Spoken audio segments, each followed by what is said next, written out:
Bom dia, irmãos. A graça do nosso Senhor Jesus Cristo seja com todos vocês. Eu vou responder hoje a uma pergunta que eu mesmo me formulei. Eu imaginava que alguém poderia dizer: para que vamos estudar tanto sobre os ministérios, com tantos detalhes? Eu pensei, alguém pode fazer-se essa pergunta e é importante responderla.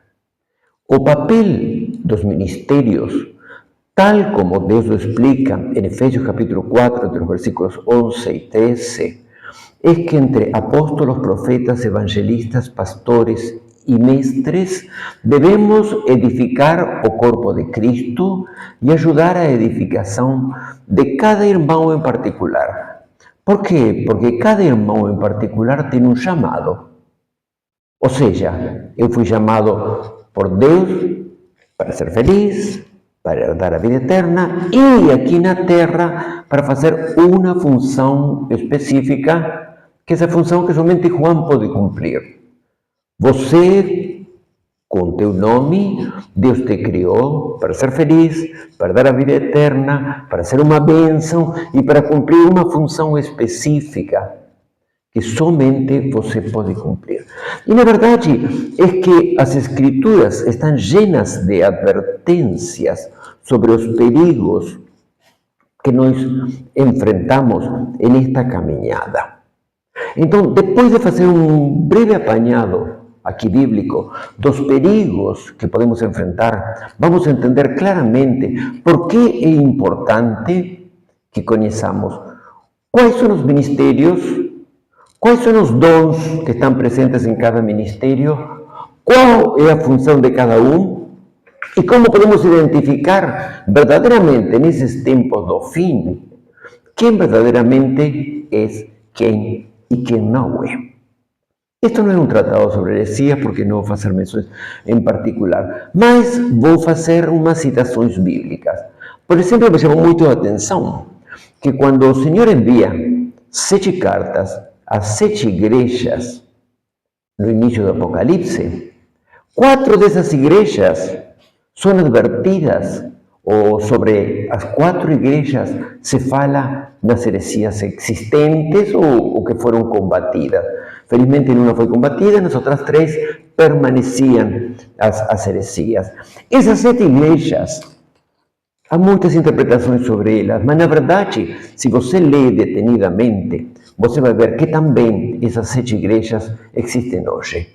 Desde a igreja de Laodicea, a igreja rica, que é riquíssima, até a igreja de Filadélfia, a igreja dos poucos e pobres, mas que guardamos a palavra do Senhor. E que o Senhor haverá de nos guardar da tribulação que está vindo agora, neste tempo, está vindo sobre a terra. Então, vamos a começar assim rapidamente a ver o de Apocalipse e vamos a ver uma série de citações bíblicas que vamos a entender o sentido de por que aprender. Por exemplo, no capítulo 3 de Apocalipse, na primeira carta, o Senhor fala ao anjo da igreja de Éfeso e diz: eu te aplaudo porque você provou aqueles que se dizem ser apóstolos e que não são, e os encontrou reprováveis e os reprovou. Na primeira carta, felizmente é assim. Mas depois tem 3 igrejas que são advertidas severamente. Por exemplo, a igreja de Laodicea, que vai saber que espírito de carnalidade mundana tinha entrado nela, que decían: somos ricos, não temos necessidade de nada. E o Senhor disse: na verdade, a meus olhos, você é o pobre e miserável e está nu. E además é cego. Então eu te sugiro que de mim compres colírio para abrir teus olhos, vestes limpas, ou seja, tinham se sujado com esse negócio de riquezas, e ouro refinado. Depois, na igreja de Tiatira, há uma advertência muito severa sobre um espírito feroz que tem operado contra a igreja e muitas vezes dentro da igreja ao longo desses 20 séculos. É um espírito que se chama Jezabel. É o espírito do falso profeta, é o espírito que combate aos profetas e que diz ser mais profeta que os profetas, como aconteceu com Elias. Quando Elias mostrou aos 400 profetas de Baal, aos 450 profetas de Acera, e os degolou, Jezabel disse: eu vou te matar daqui amanhã. Porque o espírito de Jezabel odeia os profetas, porque o profeta tem os olhos de Deus e o profeta o descobre. Quem vai combater a Jezabel não vai ser o profeta, teria que ser a autoridade da igreja, porque o espírito de Jezabel se acopla em todo o que seja autoridade. O espírito de Jezabel quer estar do lado do pastor. E se o pastor le dá lugar, começa a conversar de todos os problemas que a esposa do pastor tem.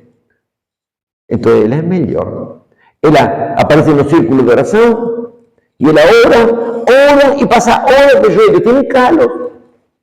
E además é tão santa que muitas vezes usa uma roupa por aqui, umas saias pelo chão e somente fala de Deus.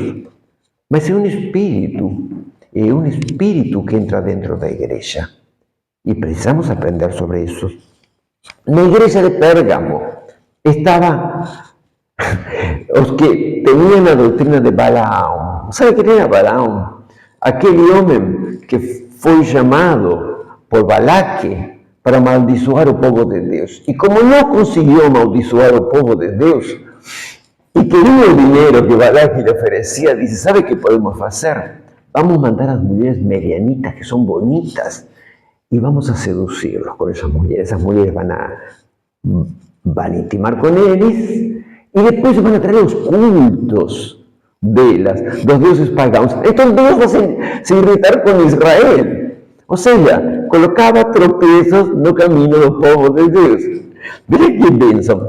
Depois estavam os nicolaítas. Os nicolaítas eram uma seita de um tal Nicolau, que não se sabe muito a ciência certa quem foi. Provavelmente foi aquele que foi nomeado diácono. Mas tinha uma mulher que era adúltera, então ele acabava suportando todo tipo de imoralidade dentro da igreja.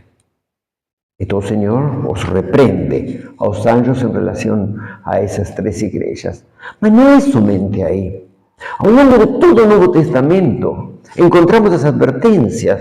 Por exemplo, Paulo, em 2 Coríntios 11:13, ele disse: vejam, Satanás se disfarça de anjo de luz.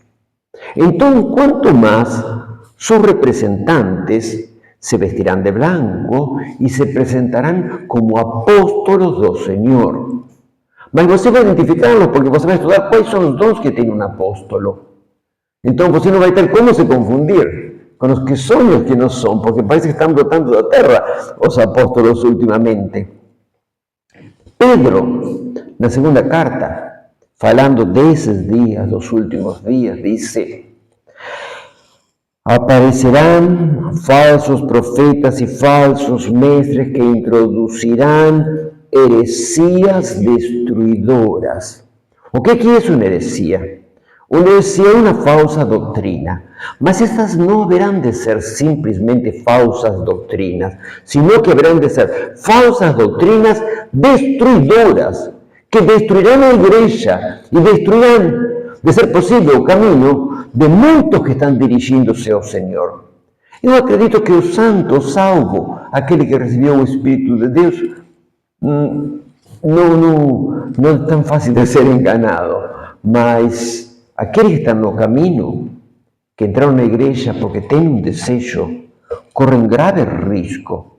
Em Atos dos Apóstolos, no capítulo 20, quando Paulo se despide dos irmãos de Éfeso, que os irmãos o amavam tanto que se jogavam no seu pescoço e choravam, sabendo que já não voltariam a ver a Paulo. Paulo dice, eu sei que depois da minha partida entrarão no meio do rebanho lobos ferozes e incluso surgirão do meio de vós, do meio da igreja, lobos ferozes. Não precisamos dizer o papel que um lobo pode fazer perseguindo sempre as ovelhas e devorando as mais fracas. Não é verdade? O apóstolo João, já na velhice, no capítulo 4 da primeira carta, nos fala: irmãos, não creiam em todo espírito, porque muitos falsos profetas têm saído pelo mundo. Todo espírito que não confiesa que Jesus Cristo veio em carne não é o Espírito de Deus, é o espírito do anticristo. Então, ele não estava se dirigindo, não estava falando que devemos nos dirigir à pessoa que assume o rol de profeta, senão ao espírito que está nessa pessoa. Ao espírito que está nessa pessoa. E isso é uma coisa muito delicada que deveríamos estudar. Dice, não escutem a todo espírito. Porque, claro, o ministério profético é aquela coisa bonita que todo mundo gosta de ter, não é verdade? Mas, na verdade, os espíritos que trazem as mensagens para o profeta estão sujeitos ao próprio profeta. Então, de repente a pessoa fica assim, toda em transe, e começa a falar, presta atenção, se esse espírito realmente provém de Deus ou não provém de Deus. Porque o profeta tem controle. Aí não está falando do Espírito do Senhor. Está falando os espíritos dos profetas. Estão sujeitos aos profetas. Judas, na carta, Judas, irmão do Senhor, no capítulo 8, fala de homens que se vão apacentar a si mesmos, que são ondas flutuantes no mar, que a espuma que produzem, ou seja, as obras e o barulho que fazem e a sua apresentação mesmo, são suas vergonhas. Então, estamos chamando a atenção sobre os actos de cada um. Na segunda carta a Timóteo, isso todo mundo conhece, Paulo dice, nos últimos dias verão tempos difíceis. E dice, como serão os homens? E termina dizendo que serão mais amadores de si mesmos nos últimos dias do que amantes de Deus. Esses homens são perigosos, dice, para eles estar preparada a condenação. Mas eles entram nas casas e carregam mulheres, presta atenção ao que dice, mulheres que vivem em pecado e que andam na igreja o tempo todo, mas não conseguem chegar ao conhecimento da verdade. Ou seja, pessoas que vivem em pecado, mas Paulo fala especificamente de mulheres, que vivem em pecado e que estão dentro da igreja e levam cativas, diz assim, levam cativas mulhercinhas carregadas de pecado. Esos falsos profetas, esos falsos pastores, esos falsos mestres, levam cativas a esse tipo de pessoas. E por último, vamos a citar o apóstolo Paulo, que na carta aos Gálatas, ele debate muito com um grupo, debate com os Gálatas, sobre um grupo que tinha aparecido na igreja da Galácia que ele tinha fundado, e que tinha corrompido todo. Havia falsos apóstolos, havia falsos de todo. E ele diz, se alguém vem e les ensina um evangelho diferente deste evangelho que eu estou pregando, o evangelho de nosso Senhor Jesus Cristo, diz, seja anátema. E anátema é maldição. Meus irmãos, espero que, com a resposta que eu me di para a pergunta, vocês todos sejam edificados. Que a graça de nosso Senhor encha a vida de vocês e de todos os seus. Em nome de Jesus. Amém.